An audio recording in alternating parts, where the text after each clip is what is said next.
Hello everybody, welcome back to a brand new video. My name is August and this is my summer reading wrap-up. So here we are. This is every single book I read over the summer.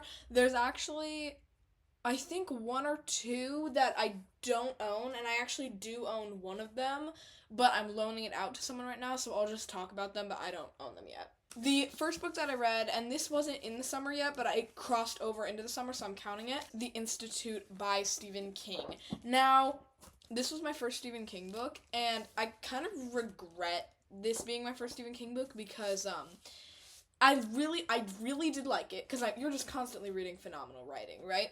But my issue I took with it was this man needs an editor. Oh my God, does he go on side tangents? I swear.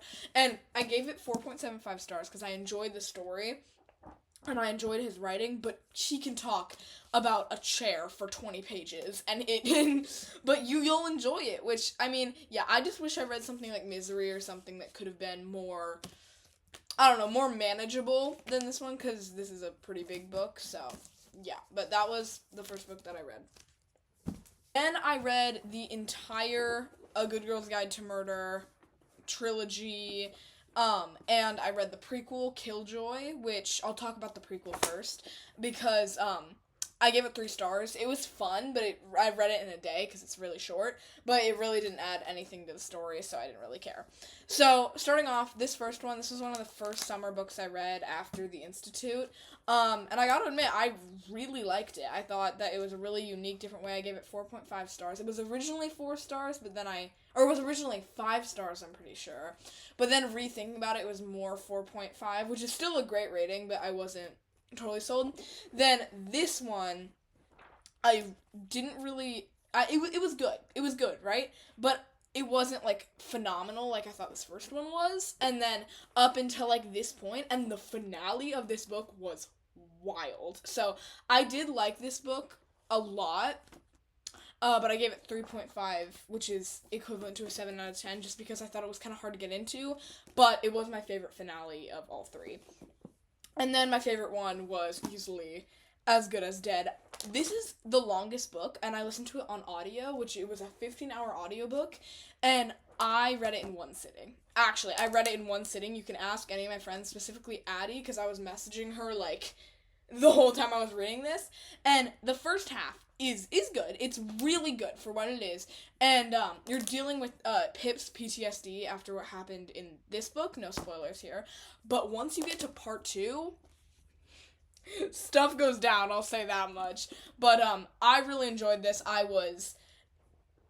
It's really cool to see how unhinged Pip got, and this is easily the best trilogy I've ever read before, so yeah. This whole series is like a 5-star series, like altogether, but if the actual ratings are this one, the Killjoy was 3 stars, the first one was 4.5, the second one was 3.5, and then this one was 5. And then for my reading 2 sad books videos, I read The 7 Husbands of Evelyn Hugo by Taylor Jenkins Reid. I was not prepared for this book, you guys. Like, this book wrecked me, actually. But, I absolutely loved it. It's my first Taylor Jenkins Reid book. There's another one here, but you can't really see it because it's hidden behind here. But I really thought this was a great entry to her books. It's obviously very critically acclaimed, but yeah, I absolutely loved it, and it was a 6-star read for me. One of my favorite things about it was that Evelyn is like not a good protagonist, like she's not a good person, but you still sympathize with her because you know that she can do better and you care about her and you've seen what she's gone through. And just Taylor Jenkins Reid is great at writing emotional scenes and characters you care about. Specifically, Harry, he was one of my favorites. It's Harry or Henry, I can't remember, but he was one of my favorites and he just went through so much and I felt so bad for him. Then I read the famous, the one, the only, If He Had Been With Me, duology. So, here's my opinion. I gave this book 4 stars. I gave the first one 4 stars. I thought it was a great read. It was fun. But that ending wrecked me. Like, it destroyed me. I ugly sobbed, so much so that I was planning to make a video reading about this, and I did, but I could not put the video up of me crying, because I thought I'd get, like, a few tears, but I was, like, actually ugly sobbing while reading this. So, it was 4 stars, mainly because just this half is a great coming-of-age love story, and right here just destroyed me, but, yeah. Then, this is a controversial opinion. I did not like If Only I Told Her. I gave it 3 stars, so okay, saying I didn't like it is a bit much, but it was just such a depressing book, where this one, there were some depressing elements for sure, but then this part was, like, heartbreaking. This just made me unbelievably sad while reading it. I loved seeing Finney's point of view. That was my favorite part. I wish that this whole book was just Finney's story. But then we moved to Jack, and so many people love Jack's point of view. I did not see it. Like, I don't know. He was so depressed, and it was just really hard to read at times, but I never cried. I just felt really numb.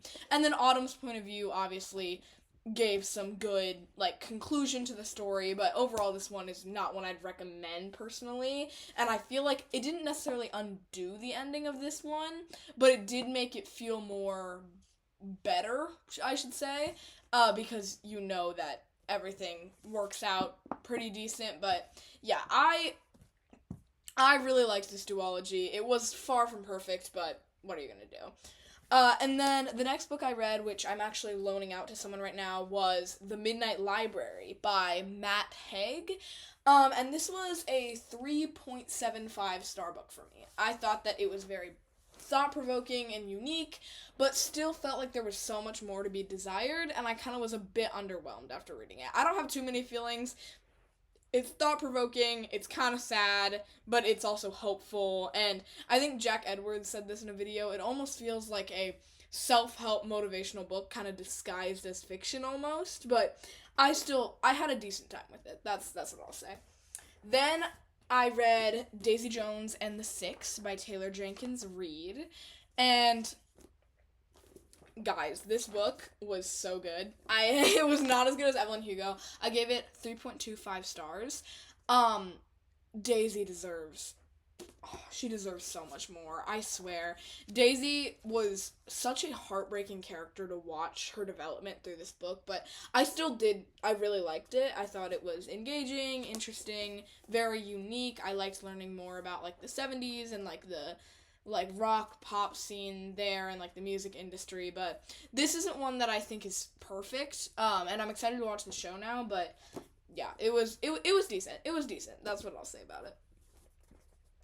Then I read the final books in the Inheritance Games. So, my history with it is I love the first Inheritance Games book. It's the book that got me into reading, so automatically it's one of my favorites. But the second book, it almost had this effect on me where I didn't like it, but I kind of convinced myself I liked it because I loved the first one. Looking back on it, it's like maybe 3 stars. Then this one was better than that for sure, and I gave it 3.25. And I like the mystery in it, and I like the conclusion aspect, and this is like a minor spoiler, so just mute it when I say this. 3, 2, 1. When Jameson proposed, that was so sweet, I swear. I love Jameson, and I just want what's best for him, so yeah, I thought this book was fine. And then I read The Brothers Hawthorne, and I liked it. I mean, I didn't like it, actually. It was really boring. I liked Rohan, and that's why I obviously liked the Final Gambit, or the Grandest Game a lot. I liked the new characters that were introduced in this one, especially, or they're not really new, a lot of them came from past books, but I really liked seeing Rohan's point of view, and it was just a fun side read from what we usually get in this series, and yeah, I enjoyed it. It still wasn't perfect. It's my second favorite in the series, though, and I thought it was just fun, which all the other books don't really have that for me. Then I read Happy Place by Emily Henry, which I liked. I gave it 4.75 stars, and I thought it was really good, really well written. The characters were great. But I didn't really love the love interest, and again, I said the characters were great. They weren't the best. But then I read The People We Meet on Vacation by Emily Henry, and this book was phenomenal. So this book was 5 stars for me, and that surprises me because I usually don't like friends to lovers, but this I thought was a great friends to lovers story. And Alex, I would die for Alex. I love Alex. He's one of my new favorite book love interests, and yeah. And then, I did forget one book, and I realized halfway through filming this, but I did read, my favorite book I read this summer was The Song of Achilles by Madeline Miller, and this book is a gay love story about Patroclus and Achilles. It is a retelling of Homer's Iliad, and I've been kind of loving the, gayification of ancient Greece in a way, but this book was gut-wrenching.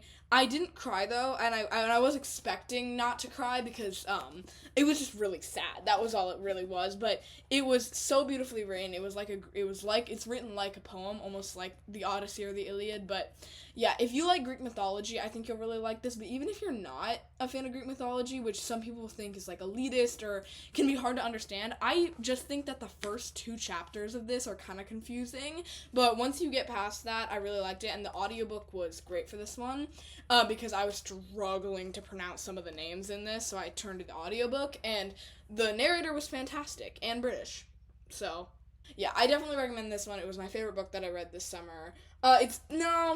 It might be The Seven Husbands of Evelyn Hugo. That might be my favorite book I read this summer. But this was a really close second. And I'm happy that my brother Jay let me borrow his copy, which I have stolen. And yeah, so I had read 1, 2, 3, 4, 5, 6, 7, 8, 9, 10, 11, 12, 13, 14, 15, 16 books this summer. That is wild to me. If you told me a year ago that I'd be this into reading, I would be shocked. Thank you so much for watching this video. I hope that you guys enjoyed it, and I hope that you follow me for more content like this. Watch whatever videos YouTube is recommending you on the screen. See y'all. Bye!